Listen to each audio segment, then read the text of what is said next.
Automation Awakenings is on tour again. We are at the Logistics Summit in Düsseldorf. And not only this, we're going to talk to one of the most influential CEOs in the automation scene. So stay with us for this very special episode and let's go and find Wolfgang down there. Automation Awakenings, your weekly dose of best practices for logistics automation. So welcome back to another episode of the Automation Awakenings podcast. Again, a very special episode from the Logistics Summit, plus a really exciting guest.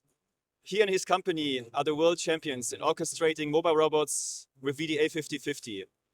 He's also the CEO of Synaos. Warm welcome to Wolfgang Hackenberg. Yeah, thank you very much. Thanks for having me, Matthias. Great to have you on the show. Thank you. Wolfgang, Synaos is a well-known player to many in the scene already, but maybe you can describe in 2 to 3 sentences what Synaos is doing and what your top product is.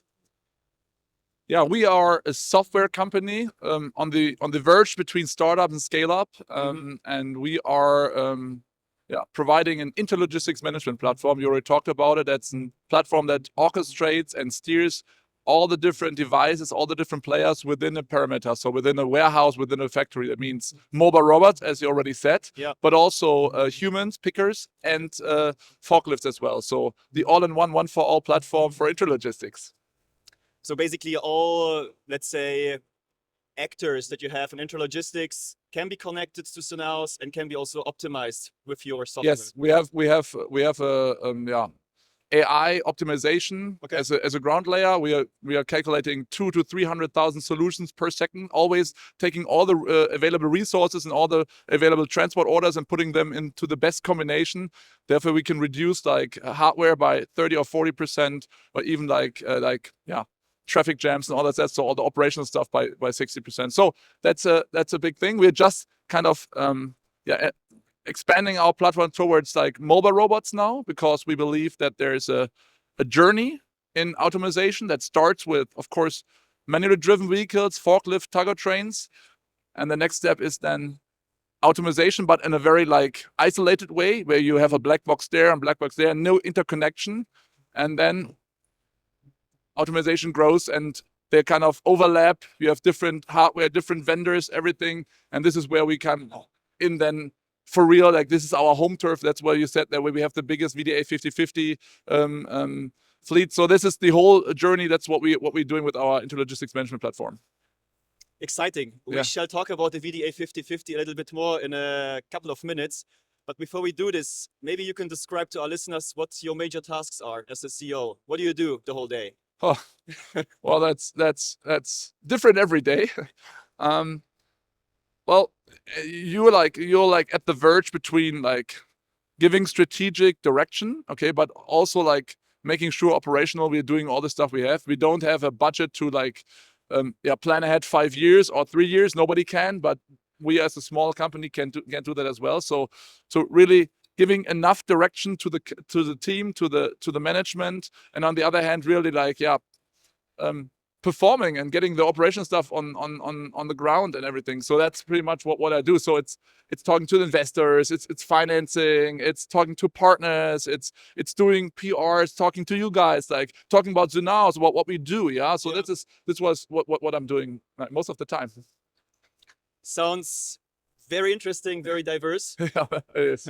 So congrats to this amazing job. Thank you.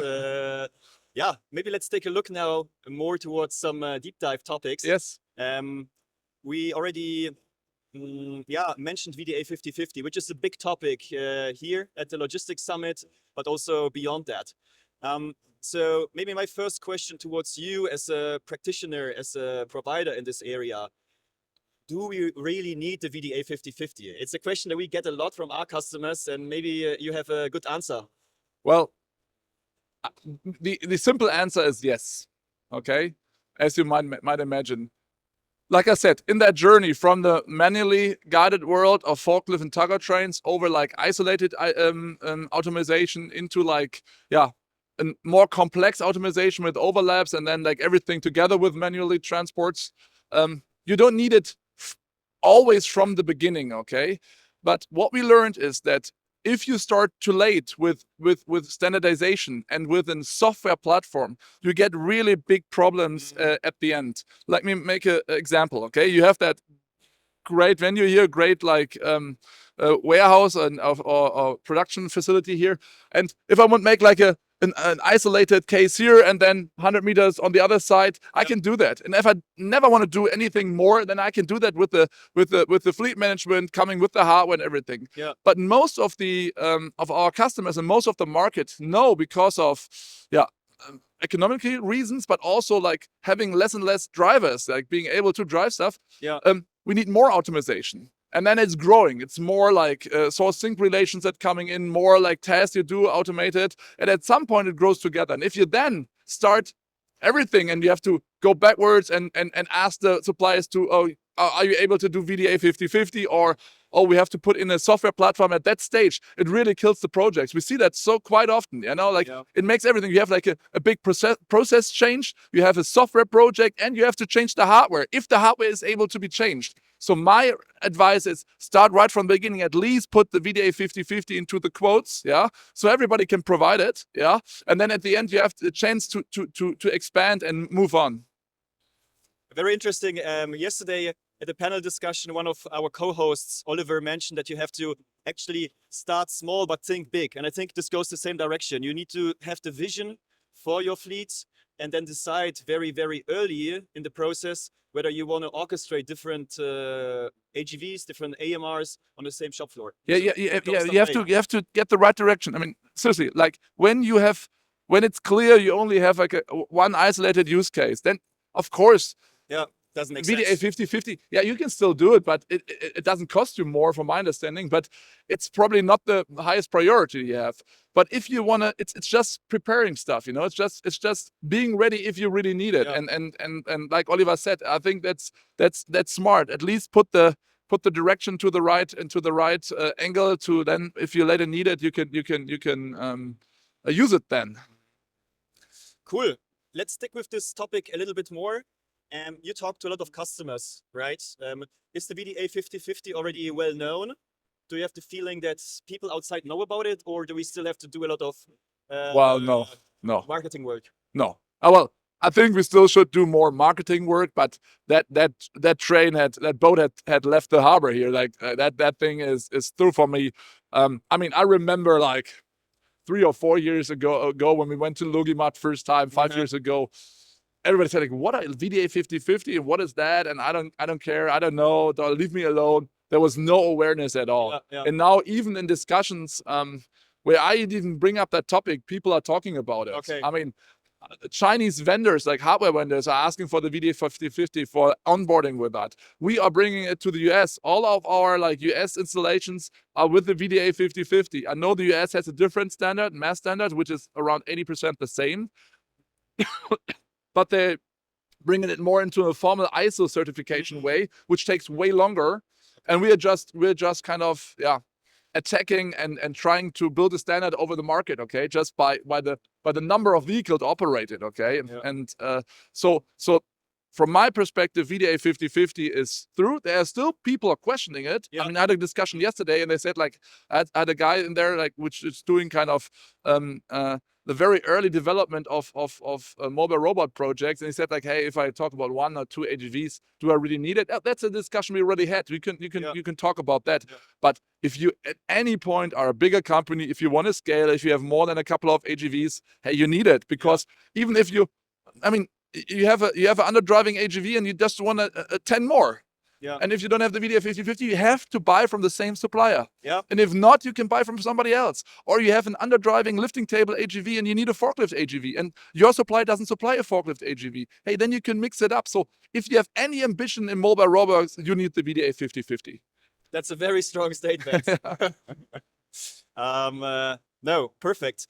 Last question in this area actually was about customers outside of Europe knowing about VDA5050, but you already kind of mentioned that Chinese providers are approaching you, your US customers are asking for it. So I kind of like note And we're driving. I mean, we're driving in the US with VDA5050. Yeah. I mean, we act using it, and it's a standard that is constantly developing. Okay, so right now the latest version is the 2.1. Okay, where you give in corridors a little bit more freedom to the AGVs or then AMRs. Yeah. And the next big thing is the 3.0, where AMR is going to be totally incorporated. So you can drive them up to a point on a very strict level, and then the whole area is kind of free driving, and they can do whatever they want, and they come back to a certain point, and then you incorporate them again into your fleet management and traffic management. So there's a lot of development. The VDMA, based on the 2.0 version,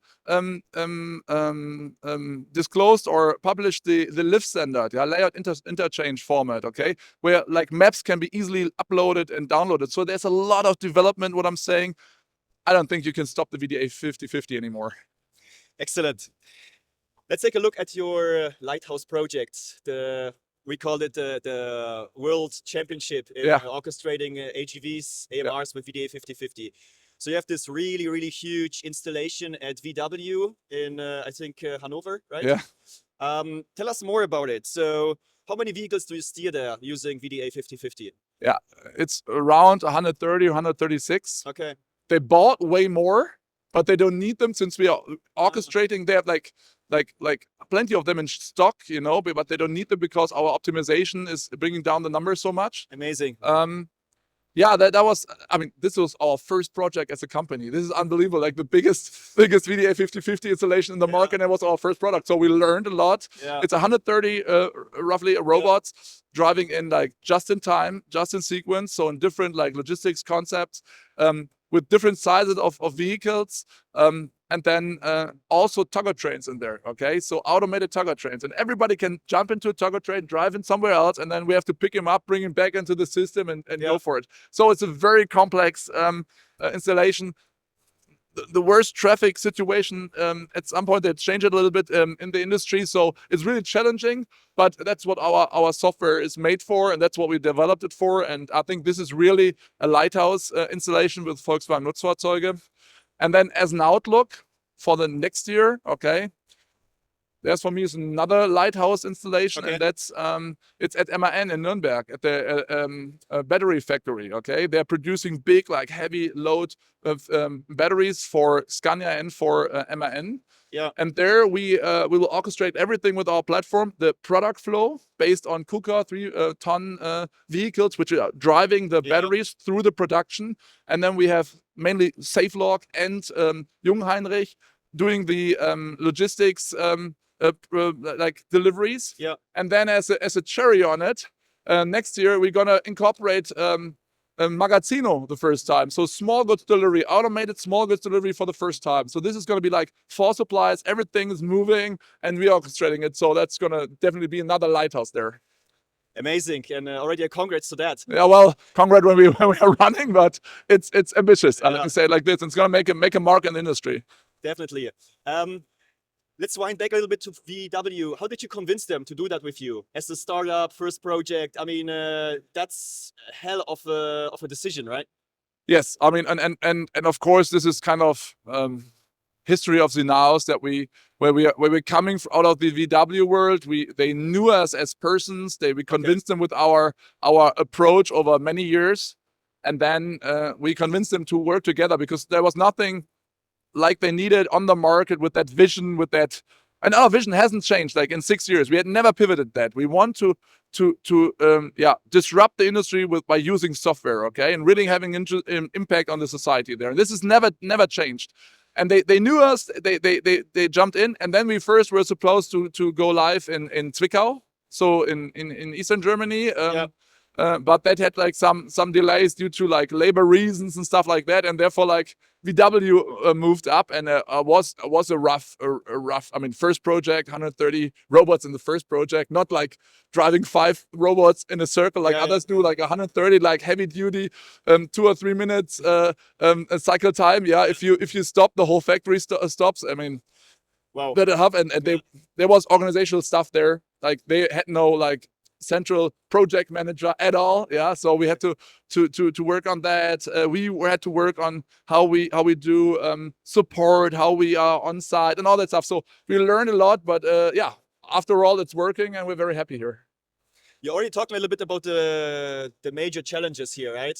Are there any more challenges that you face? And most important for the listeners, what were the biggest lessons learned for you guys from this project? Well, I mean, basically everything, because like I said, like first project and that magnitude. I mean, change management is super important. I said that yesterday in the discussion panel. We had like cases where we were called and I said like, here, like we had like a traffic jam and you drove into something. We're like, whoa. Because first of all, safety is on the robot. Yeah. We can't drive anything into anything, Yeah. but let's find out what it is. And then we found out that the robot was standing and somebody intentionally backed into it just to damage it because they weren't ready for the change. And we saw something. Yeah, right? Sabotage. Yeah, it's like we found that out when we're looking at the log files and stuff like that. So really so the change, like incorporating the humans into it, the change in organization structure, because you're taking away drivers, but you need like people which are doing like the maintenance and running if you have a traffic jam or something, dissolving stuff, something falls down. So that support, and then you need people, of course, in the Leitstand, in the control center. That's important things there. So there's an organizational change we didn't really were aware of. Okay. And so a lot of things, and we had to like develop our product and our organization towards like that big project as well. So did you basically also develop the product on the run while being at VW and collecting requirements? Well, we had a couple of years and we always looked out for not being a project company, but also being like a product company that really incorporates stuff for all the customers, not only building a solution for one project. So that was important. But of course, I mean, since then, there hasn't been any project in the whole industry in that magnitude and that, density and that quality based on the VDA5050. So of course, that's a milestone, that's a lighthouse, and of course our product is able to do that, and there's nothing else on the market besides that. So yeah. Excellent. Yeah. Okay. With this being said, let's try to take a look into the future. Yes. Wolfgang, where do you see the mobile robots industry in 10 years? What will happen? Wow. I know it's a tough one. Yeah, well, 10 years. But, let's maybe try for 5. Well, a lot of things are developing. Okay, so that is for sure. I mean, the VDA5050 and the role of software is gonna expand. Yeah. Okay. I'm sure about that. The cases we are solving with our solutions with mobile robots going to be more sophisticated. You can see this here at the integration area already. You know, like 2 or 3 years ago, we had like 10 different robots driving. That was the big new thing. And now we have all that integration, like from one AGV to the other AGV to the like automated infrastructure and all that stuff. So that's a development that's definitely going to be like this. And then I think on the hardware side, there's going to be like a consolidation. Just providing, I mean, there's still some companies out there that are just providing hardware. Okay, don't even have the software stack on the robot in their own hands. And this is something I don't think that's going to be has a future in Europe or in Germany. You know, because that's way cheaper to do it somewhere else. So there's going to be players that are more sophisticated. They have the process knowledge. They have a good software stack on their good hardware. So they're going to rise, and other ones will go or will consolidate. And we all see that already. There are some mergers and acquisitions out there. Some people are not on the market anymore. So it's going to consolidate. Pure hardware is going to push from Asia, you know, and then you have to figure out, are you really like VDA5050? Can you work together with the central software? Do you have an offering for the first step? So that's a development that's going to happen in industry. Okay. And from our point, and that's why we say that seamless integration, that integrating forklifts and mobile robots and humans, okay, together with the infrastructure, that's going to be a big topic as well. Why? Because, and that's our approach with our platform. you can really seamlessly switch back and forth into automation or not. So you have 10 robots running at your facility, and there's Christmas season, and you need 10 more, and you just throw in 10 robots, forklifts, manual forklifts. And we, with our system, then decide, we have 10 manual, we have 10 automated forklifts, and we decide, this is an order that goes to an automated, this is an order that goes to a manually driven forklift. So really that integration with that manual world, it's going to be a big thing as well.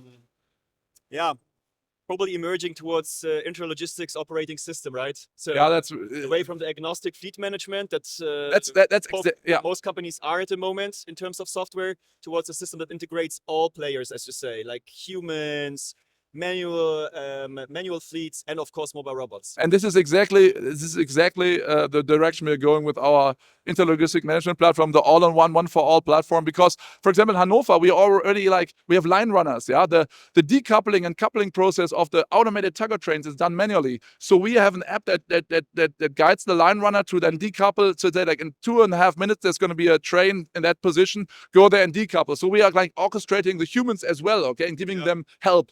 And solving those things. So everything will be optimized in the platform. That's definitely the direction I see for the future. Very interesting. And I have one last question for you, Wolfgang.